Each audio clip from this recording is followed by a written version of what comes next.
Good afternoon, y'all. How's it going? Oh, Good great, evening. great. How It's you good to doing? have everybody with us this morning. Well, we're here. That's Yeah. That's a good thing. That's a good thing. not. That's right. I'm Jerome Irwin, president of Savannah chapter of A. Philip Randolph Institute. And with us this morning, we have Dr.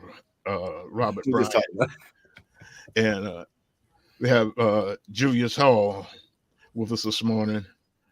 Uh, this Okay. is the vulnerable community. And we are bringing information to our communities to let them know what's going on and how to, and we're trying to keep them informed. This being the 4th of July, Independence Day, we have a question to ask.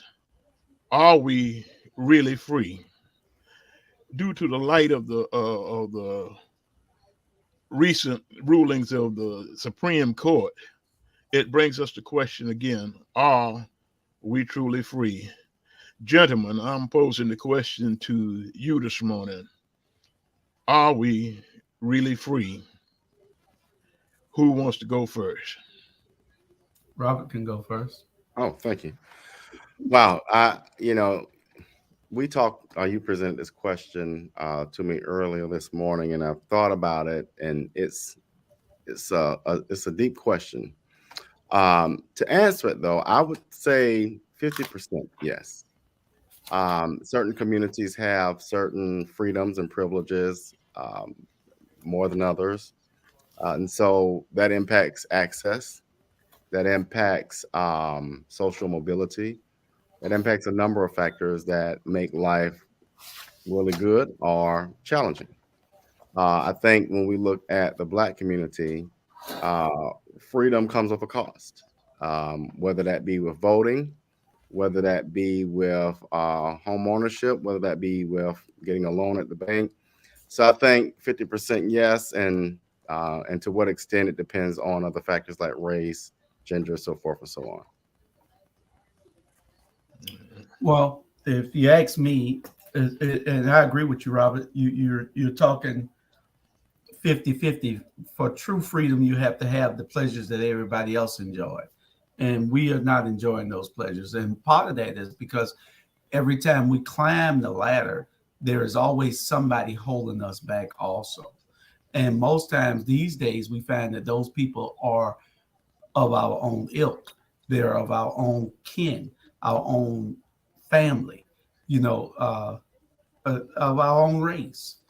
We have to be able to, when we work so hard to get ahead, and then you have those people holding us back, not making sure that we preserve our history, not making sure that we are taking care of one another, uh, and then not being able to become that force that we can be to effect change.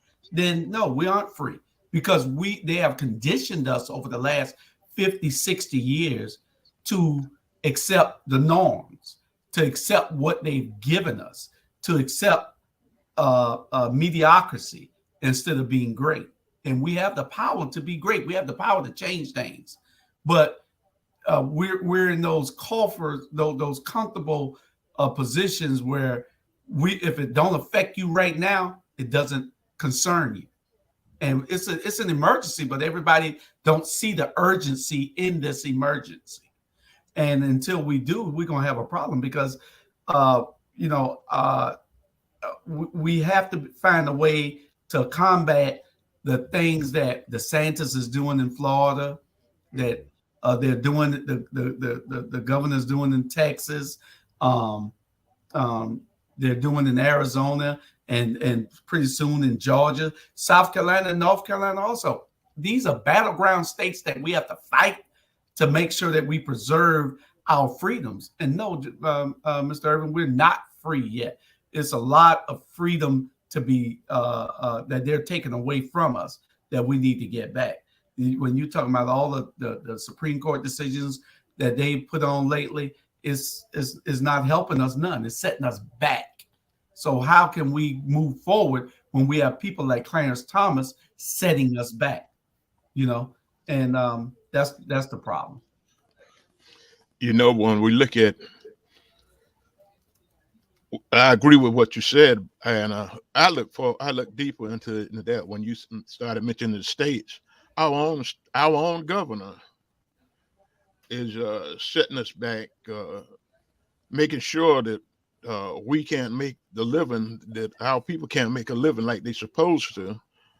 Uh, they advertise in the state of Georgia as cheap labor, and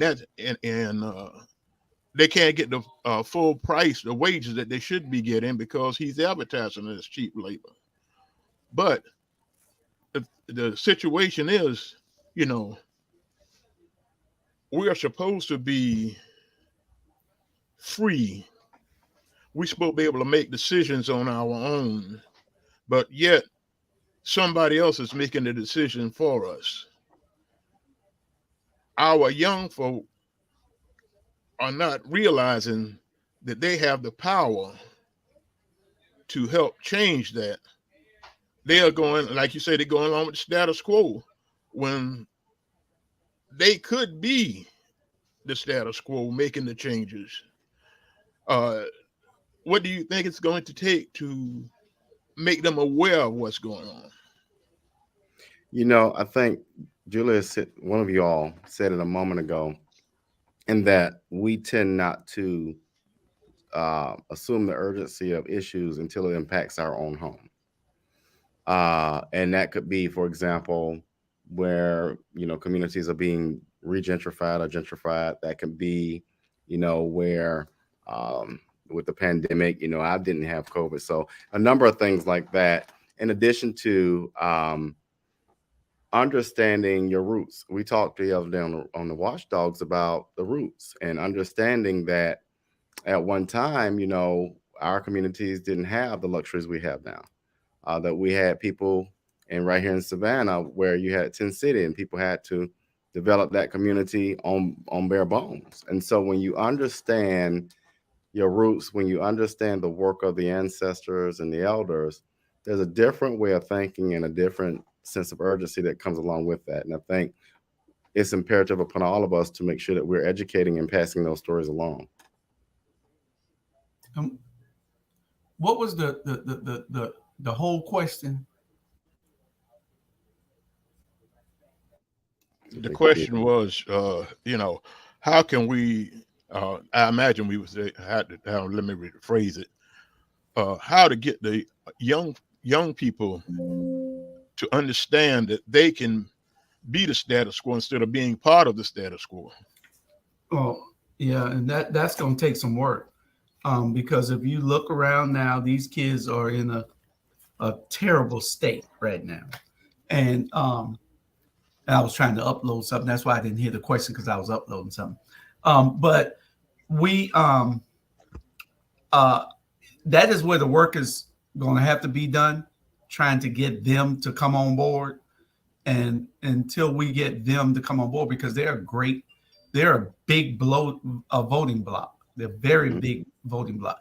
They can change all the races. And until they know their power, when we start letting them understand their power to change the outcome of all these races, they can change the outcome of all these races with their votes.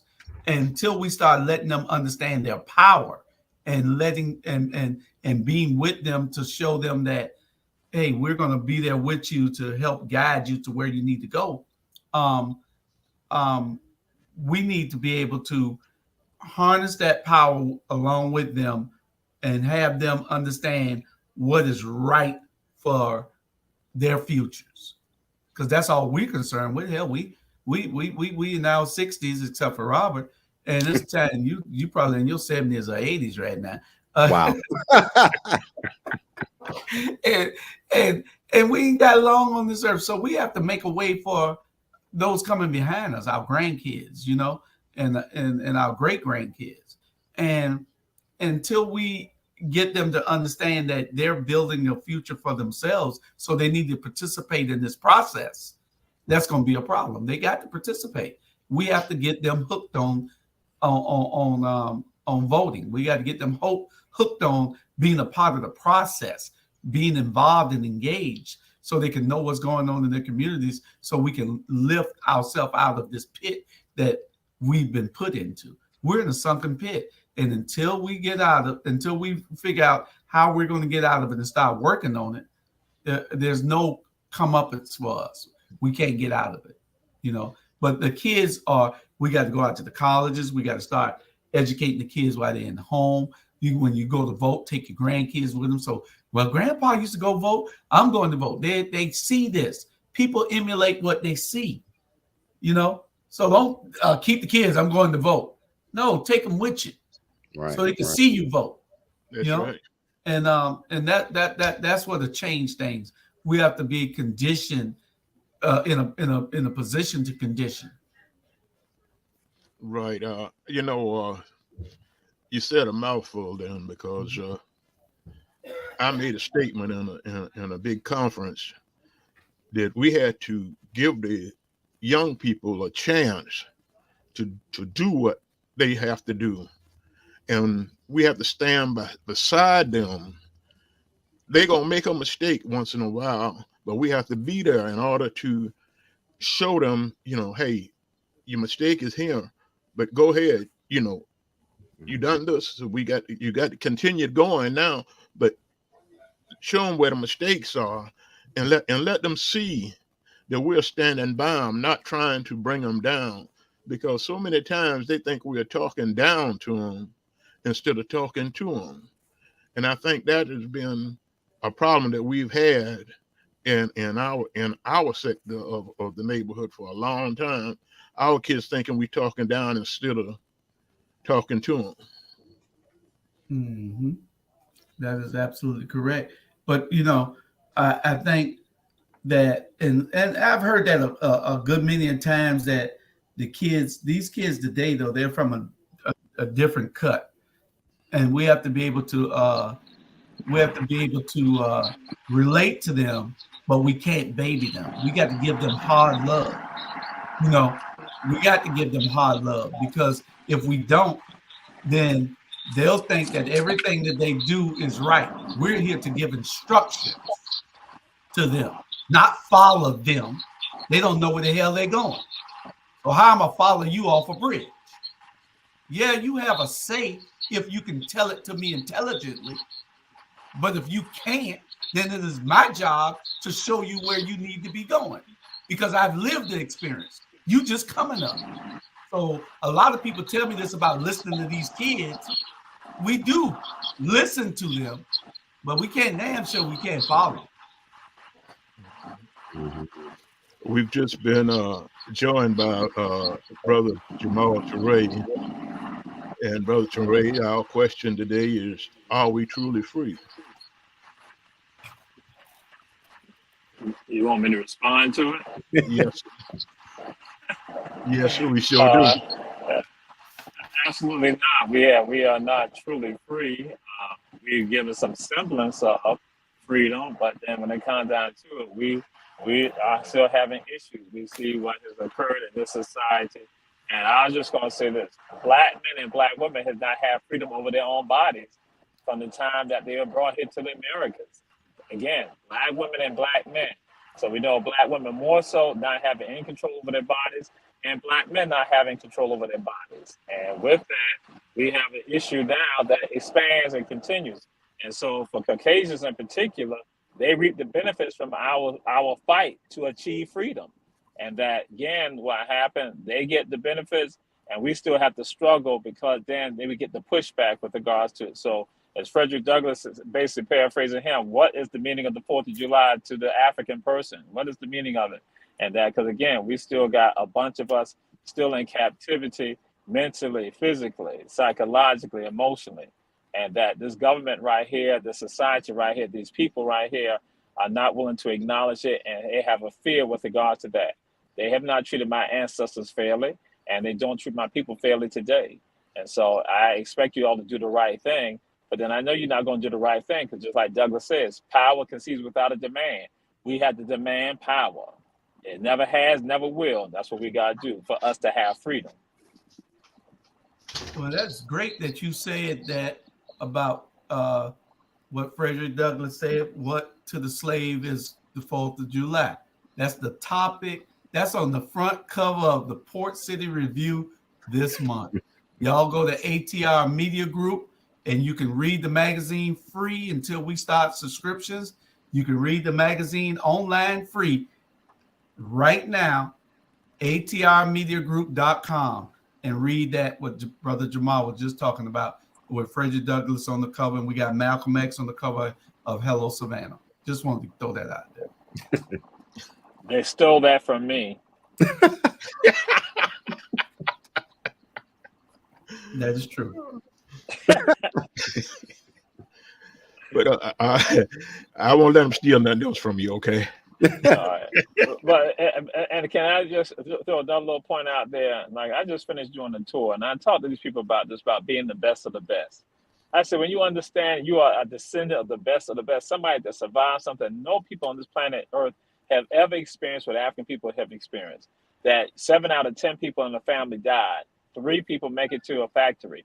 Then 1 or 2 gonna die in the middle passage. So when you see a person of African descent here in the Americas, from Argentina to Canada, that means that they are descendants of the best, which means that you should treat each other differently, expect better from your own people, and have a love for your own people. And that tragedy that happened, I know we're going to talk about on other shows, like what happened in Baltimore, how we treat each other in Savannah. All this right here tells me that we are not free, Brother Jerome. We are not free. Because if you're free, then you got a love for yourself and for your people, that you are not going to be a nihilistic. You're not going to be trying to take them out. You're not going to be a part of the genocide of your own people if you are free. That's why I'm like saying, so we got a society that's coming at us. Then we got the people who are the minions for this society about our destruction. Wow, you said it all right there.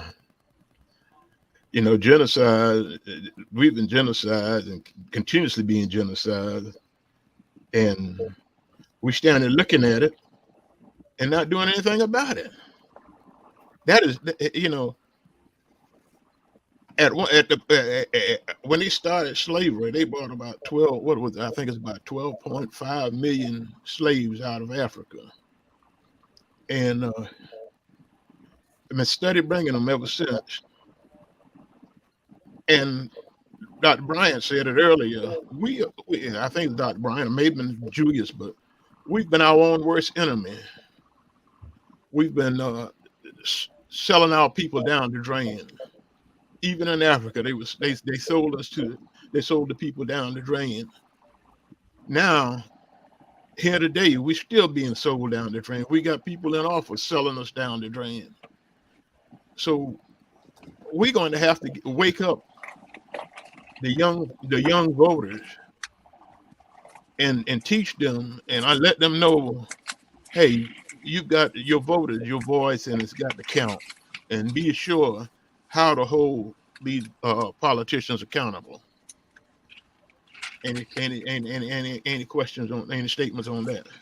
Yeah, you know, it's interesting you say that. I had a conversation with someone this weekend, a constituent, who talked about, you know, your vote is really your voice, and when you disregard that, or you make time to go do other things and forget to vote or choose not to vote, you basically are giving up your liberties, your voice, your agency, all of that.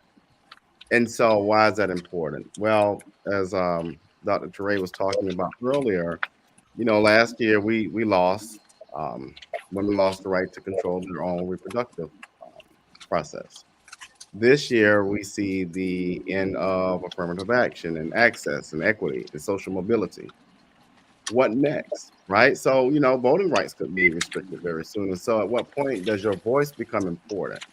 And I think a lot of times we take for granted certain liberties we have until they might be removed, right? So it's important that we use that vote to make sure that we are advocating, because if you don't, you'll see things like Trump appointing another 3 Supreme Court justices and how dangerous that will look. Absolutely. That I got. Go ahead, Jamal. I would say, I guess any of us right now, I'm saying African Americans, any African American, you got to look at that person who says to you that voting doesn't matter. You got to view them as being the enemy. That they are the ops. That's the real ops. And that person will tell you voting doesn't matter, or somebody tell you to vote for somebody that is conservative. And I'm not talking about conservative. I'm talking about oppressive conservative that is basically pushing a line of oppression. That again, a Clarence Thomas type person. That you guys see that person as the enemy, and that person who tells you not to vote, that voting doesn't matter, that there's nothing, it is all the same, that picking the worst of two enemies, the worst of the worst. We can't let them get in office, so the other one is worse too. So we don't need to be dealing with either one of them. So I'm like saying those are our enemies right there, and you need to hit them. You need to hit them. I would want to say physically hit them, but now I need you to hit them psychologically. Stay away from them, because I don't want anybody to say on vulnerable communities I was saying that. But I was in a perfect world, you can hit them in my mind, but then we can't do that right now. But I'm just advocating that you need to hit them and get away from them. That's what hit them with regards to getting away from them. Because again, that's the enemy, and we have seen what has happened with regards to Caucasian women when they voted for these people who are their relatives, for them not to be in office. This is what they're not going to do. For Black folks who supported some of these same people, this is what they're not going to do. So now, guess what? To the Black elite, that guess what? Now your child will not be able to go to some of the schools. But guess what? You supported it. You went along with it. Those Trumpites, again, no Trumpites, guess what? You all supported it. And so now you all got the issue with regards to the controlling your body. But then you still want to act blind with regard to that. I'm saying Caucasian women acting blind with regard to that. You all still did not support even somebody like to say Stacey Abrams like you should have. Because again, it wasn't on Black folks. Black folks understood the threat. We understood the threat. But more of us could have been better. But then guess what? Most of us understood the threat, and we stood firm with regards to that. But we need other people to listen to Black folks, because we are the steadfast group in this country for the morality of this nation. And just to throw it on out there, that people, and why did I say that? Because people have benefited from the works of Black folks with regards to civil rights, political rights. They benefit from it, but they don't look like us, a lot of them.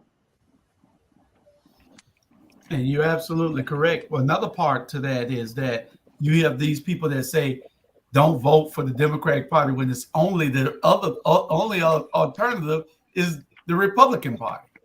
And how are you going to tell somebody don't vote for the Democratic Party when the only other thing is the Republican Party, who is the slave master, who is trying to put these new policies and laws in place to control you? And you're telling them start your own party. You're helping them to win.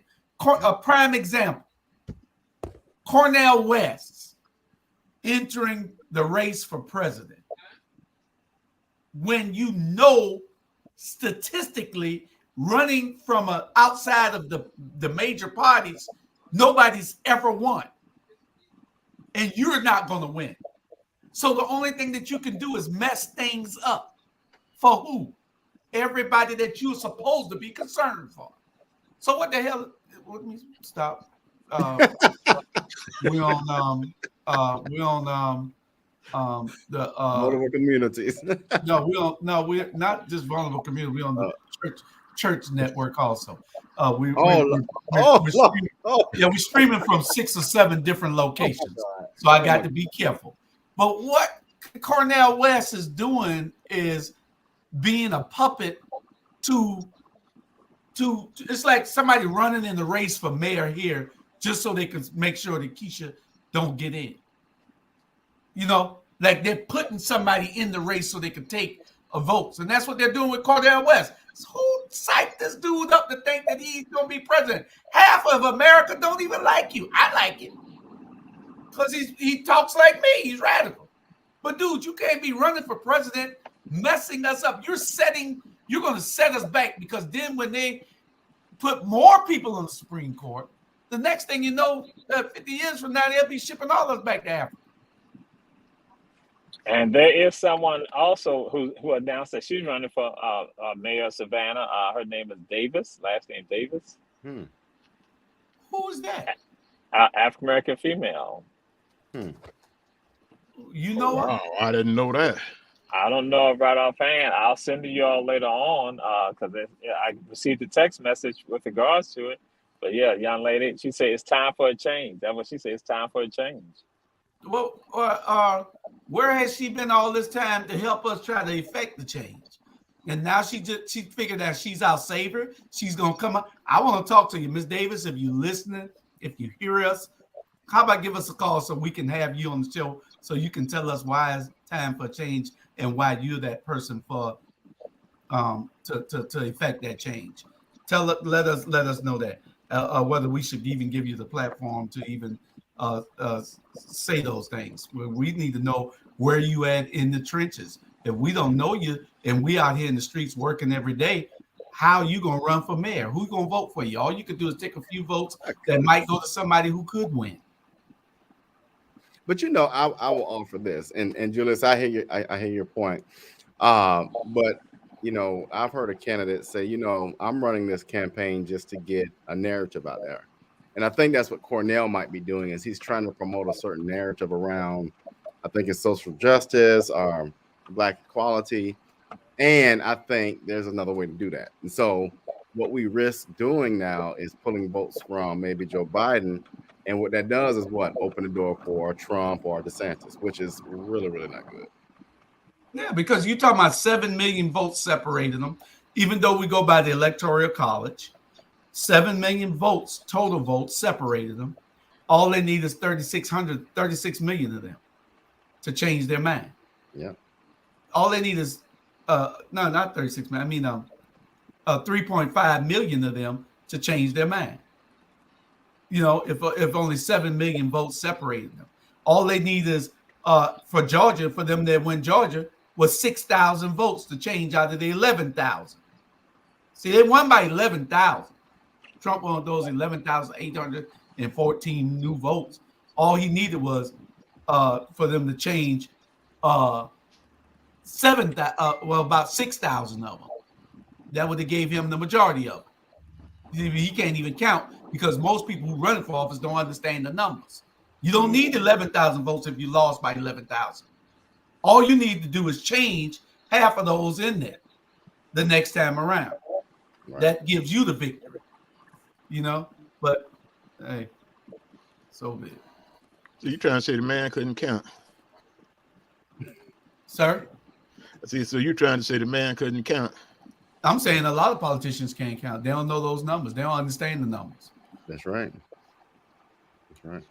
He knew how to count when he called Georgia, when he called Kemp. Yeah, he wanted 11,000 votes. Oh yeah. No, you should have told him you needed 6,500 of those votes. That's all you had to tell him. You need 6,000 of them. Change them.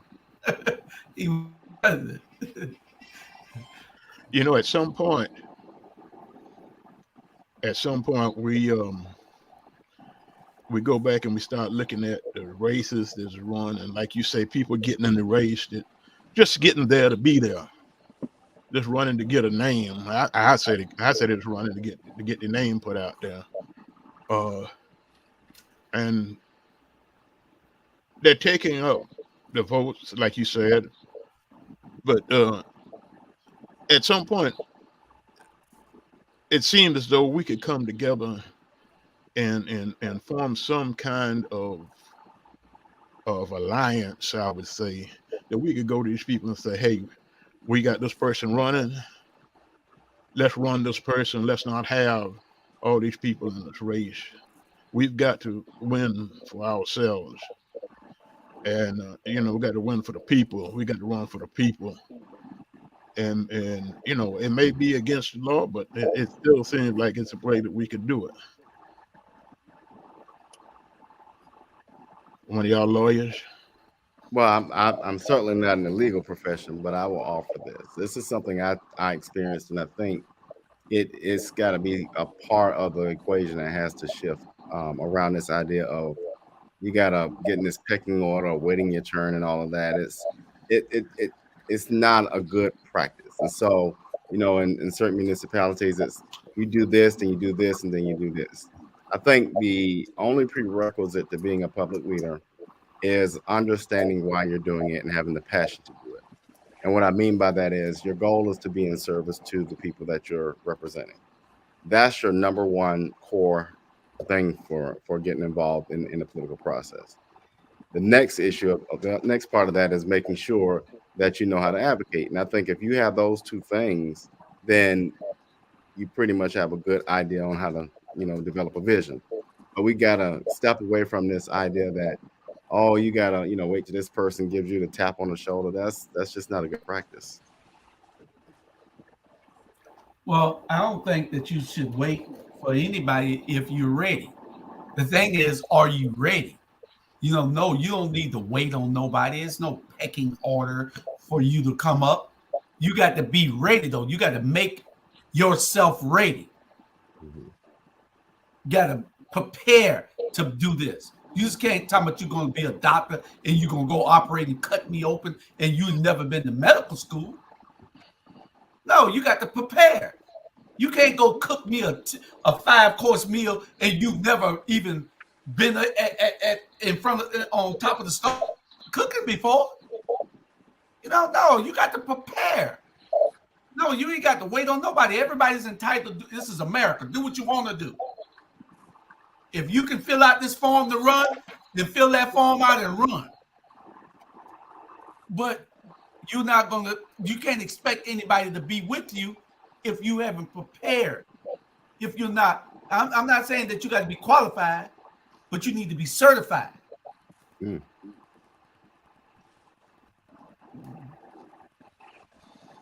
Brother Torrey. I was just saying that, piggyback off of what Julie was saying, that again, because we live in the United States, and that anyone who feels the right that they are able to tell, or to represent, to articulate, and want to become leaders and go along with what Dr. Brian said, that's well within their right to go and do that. But then also with regards to why do you do that? Why do you truly feel you have the skill set to lead, and what agenda platform are you going to be advocating, and are you looking at the totality of it all? Like, are you going to be in a position to bring about some damage to someone else that might be a better person? And so that is something that concerns me with some people when they decide to run for office, because some people decide to run for office because of ego and not about we go. I tell folks it should be about we go, that we go together in success. And so, but again, we can't prohibit anybody from running from office. So I'm not going to be one of those people that say, no, you can't run. You can run. But then is it going to be advantageous for all of us, with your agenda? And just like Julie put it out there, what work have you been doing in the community? What work have you been doing in the community? And if you're doing individuals work, that's fine. That's okay. But then just be careful about not just doing it based on ego, because sometimes people are sinister with regard to why they want you to run, and that is to cause a split, cause a rift, so then that way you can get this other person in the office. Yeah, I agree with that. Do we have? All right, I think when we ask the question again, are we free? And we look around our neighborhoods and we look at what's going on in our neighborhoods, we see so much violence in the neighborhood. And some of it is being created by those who have the power. They're creating certain instances wherein it looks like, hey, you need to hate that person over there. You need to hate that person over there. You need to go do this and you need to go do that. How do you suggest that we address some of these issues to help bring some of that down? Well, oh gosh, that's interesting. I think about this pretty often. We as a culture have experienced a lot of hurt, pain, and trauma. We as individuals have also experienced that in different ways. And it's important to do often a self-assessment, a reflection, and to check in and see where you are, where you want to be, and how you get there. And then you think about how does the community play into all of that, and how your presence impacts the community, and how, like Julia said earlier, where can you become that mentor or that person that can pull somebody aside and offer that education. I often tell people, if a person isn't willing to correct you or give you feedback, then they don't care about you. And I think in our community, we can all do a better job of offering that feedback and encouragement and that support. But I think it starts with taking a moment to self-reflect and then bring the community in and see where you can have a positive impact. Jamal, you want to go or you want me to go? You can go. Okay. Well, how do we get with all the violence on the streets today? It is partly a unconcern to many of our leaders. They'd rather make sure that buildings are being built instead of communities being safe.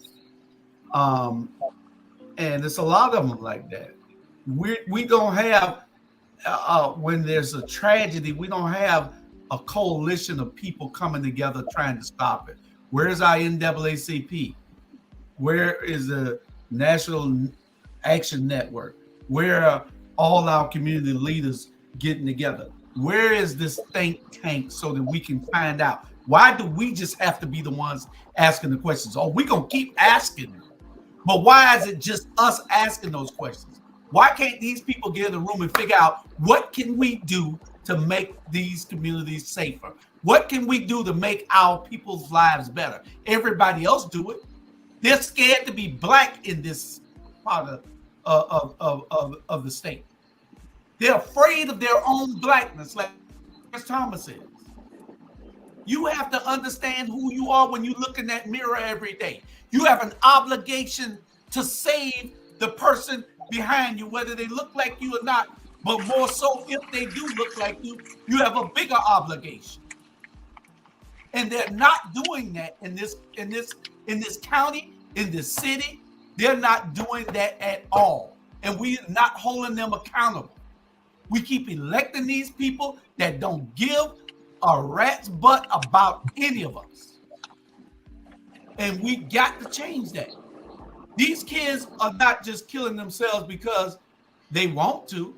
That's right. They killing themselves because and killing each other because we're letting them. Like I heard Judge Leroy Burke say, the worst thing ever made was the air conditioner. That was the worst thing ever made to affect changes in the black community, because we went from sitting on the porch and minding everybody's kids to being in the house and nobody's minding them now.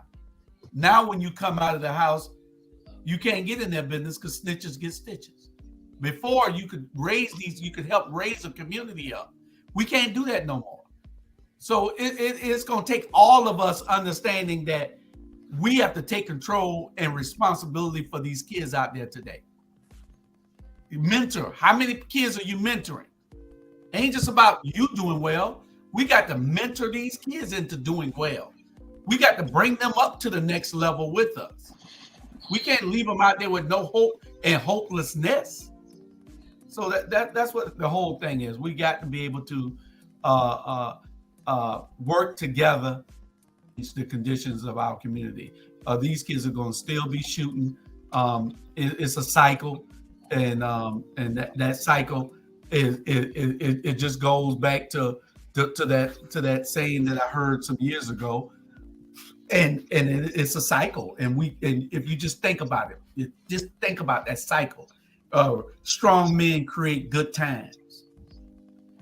Good times create weak men. Weak men create hard times. Hard times create strong men. It's a cycle. We go around in this cycle all over again, and it just keeps. Those conditions make the next condition possible. And then when you got it so good in those conditions, it makes those conditions possible. So it's a cycle that we have to, and we're going through that cycle right now. These kids today are just out of hand and out of control, and we're not doing anything to break the cycle. This is what's scaring me. It's going on too long. Jamal? Brother Tariq. Hold on, I got You're you. on mute. You're I on got mute, I got Tariq, you. brother. Oh, maybe I don't. There you go. Now you down low. Jamal. We can't hear you. Jamal, we can't hear you. Doing that. Jamal. Let me try this. There you go. We got you. Hello? Go ahead. Okay, now start all over because we couldn't hear you before. All right, because I had unmuted, but thank you. Yeah, someone called in, and so that's what they like. Right, that's what stops it. And so, but I shared with folks recently and said that what we're seeing in Savannah, I'm just throwing this to Savannah right now, that we see profits over people and see profits over preservation. And with regards to that people are no longer concerned, and that it is tied to leadership and how we function, that we allow certain things that people.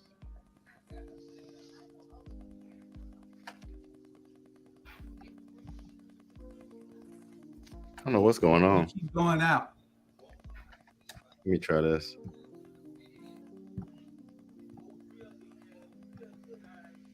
Not let me.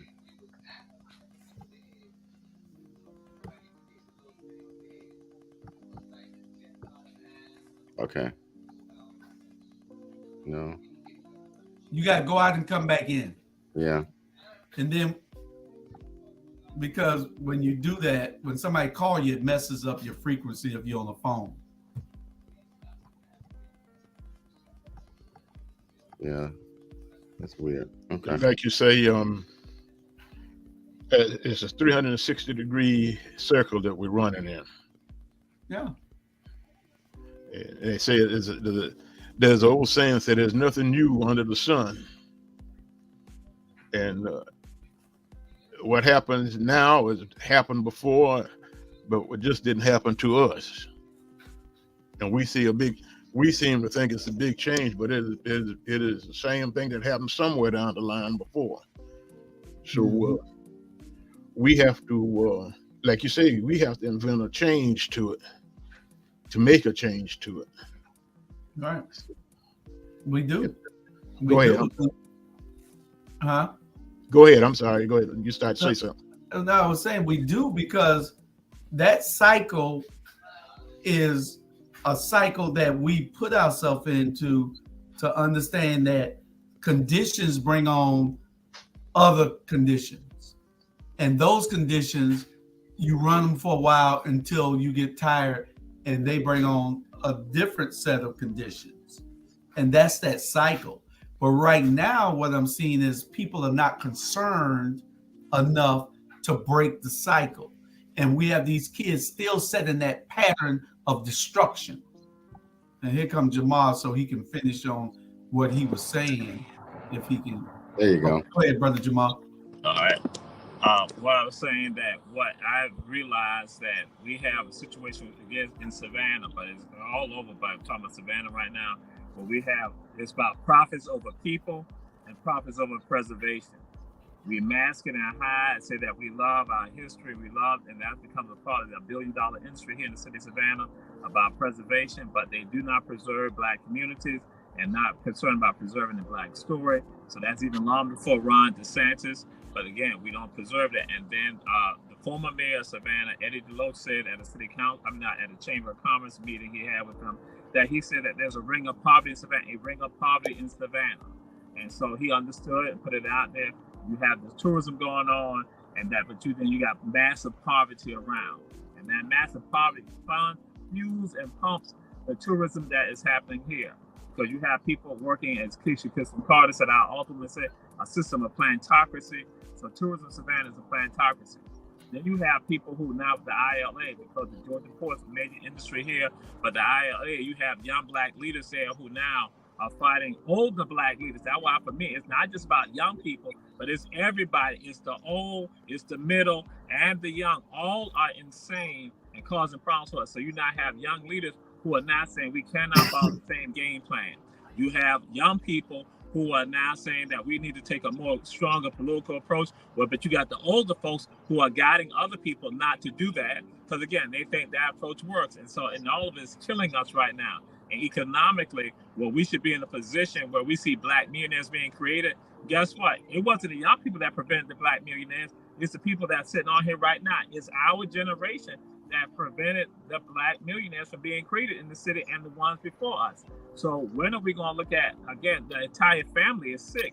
We need health care for the entire family, because we are messed up. Because again, like I said, the profits drive other people to betray us, and that's what occurs here. And so so we talk the violence that's happening. The violence is happening because of older people like ourselves, and younger people. It's all of us involved in this violence against us. And guess what? That violence is going to visit some of us. And then when that tragedy happens, guess what? Don't expect me to cry for you.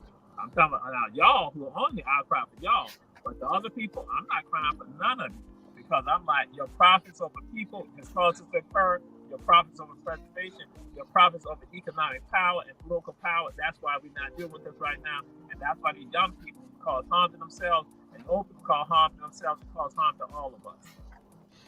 When you said profit over people, that brought to my mind Yamacraw, Caton Homes, Frazier Homes. Profit over people. Where are these people going? Where are they going to live? How are they going to survive? How many families are we talking about that will be displaced with no place to go? Somebody give me an answer. And so let me throw something out there. I shared this with an administrative official on last week and an elected official on yesterday.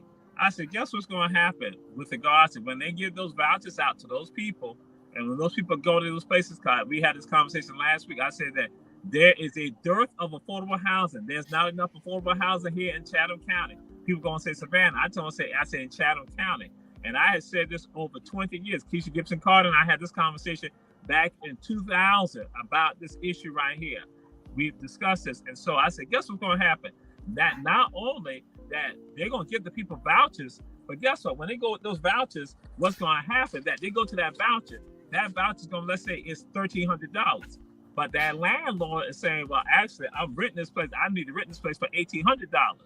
So what's going to happen? That person's going to say, and they're going to be forced in this situation where, because they won't be able to find anything else, that they're going to be forced, and now going to say, under the table, I give you $500. And so the Housing Authority of Savannah will be provided the $1,300, but then what will happen? The $500 will be coming from that person. And then when that person lose their job, then that landlord is now going to complain to the Housing Authority and then say, well, hey, listen, I need them to be gone. They need to be evicted. They're not paying them out of the rent.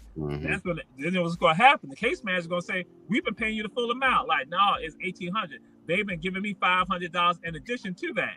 That's still going to have those people not kicked off the Housing Authority Section 8 program. So now what I said to an elected official on yesterday and said to an administrative official on last week, because I've seen this, and now what this is type of stuff, we're going to create an even greater issue now with regards to homelessness, with regards to this. Yes. Yeah. And because, again, you go to where these people go. Yes.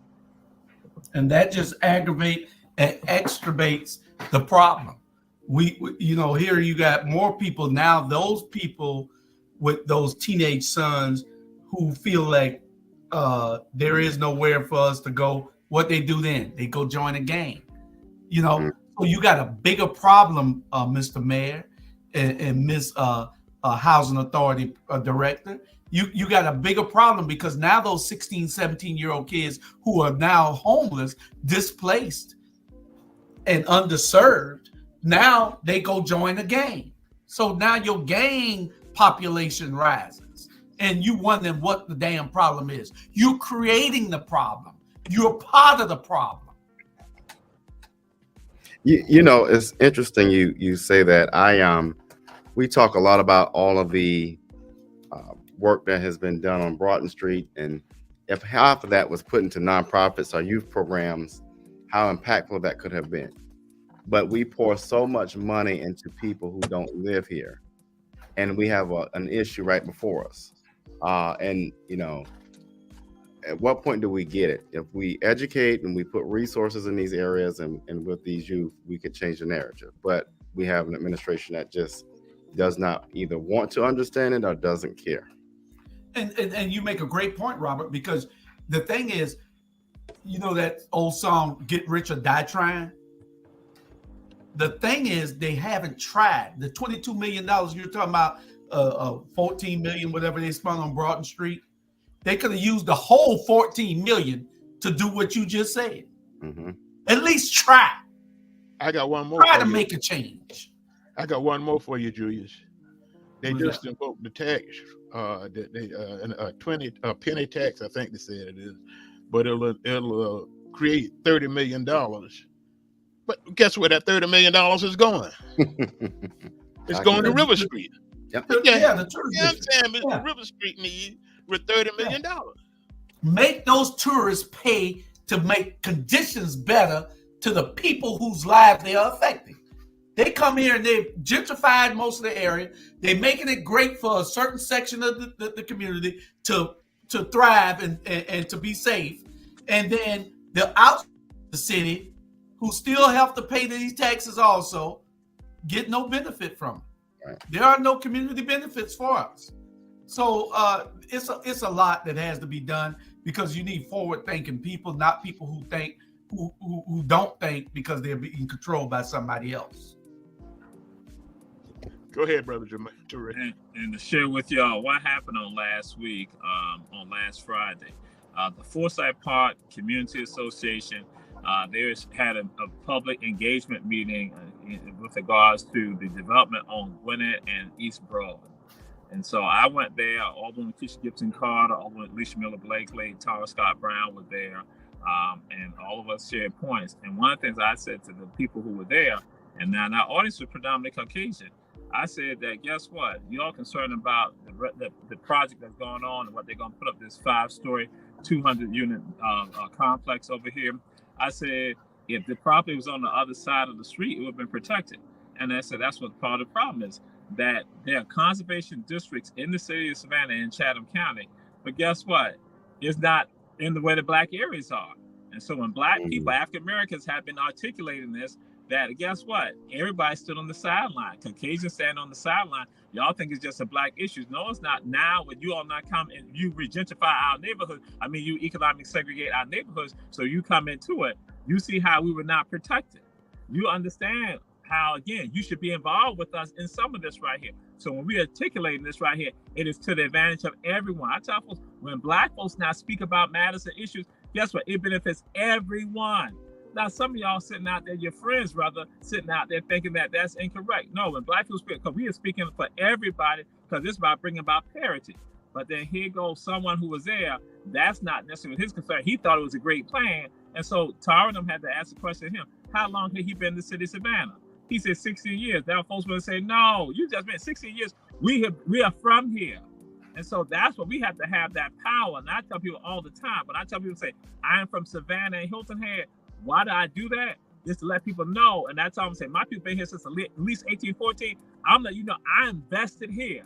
That means that I invested here in this area. So when I articulate some stuff, I'm not just talking about something from right now. I'm talking about from the very beginning. My people made it possible for people to be here. And so what we need to say, those of us who are from Savannah, we need to assert our Savannah nature, because that means that we have investment in this community right here, in this city, in Chatham County. We need to make sure people understand that, because people, the Johnny-come-latelys come along, and then they begin directing how stuff should happen. We need to be forceful with regard to this and let people understand. You need to sit back and listen to us, then go from there. We will educate you. But no, we're not going to let you just go and continue to tell us stuff. But that's what happened with our elected officials and our societal leaders here, that, again, they let other people articulate them for them to get some crumbs off the table. The masses of us get nothing at all. We see the pain and the anguish of our people daily, and we understand why, because we're from here. Each one of us know we got people here that we know and saw how their lives have been shaped by the inequities that have happened here. And am I supposed to be happy about that? No, I'm not supposed to be happy about that. It's my job to stand up and look out for those people because we went to school together, we slept together, we played together, we cried together, we laughed together, we mourned together.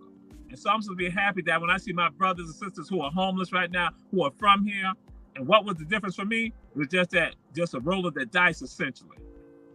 Well, with that, we want to thank each and every one of y'all. Brother Teray, you nailed it on the head, brother. Mhm. You nailed it down for us. We will be back with the vulnerable community again. Hopefully we'll be on next week, and we hope to bring more information back to the public. We thank everybody for joining us this evening. Brother Hall, we thank you for the time. Brother Bryant, we thank you. Brother Teray, as usual, thank you, my brother. And we'll see everybody again next week. Thank you very much, and have a blessed day and week. So,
I like that.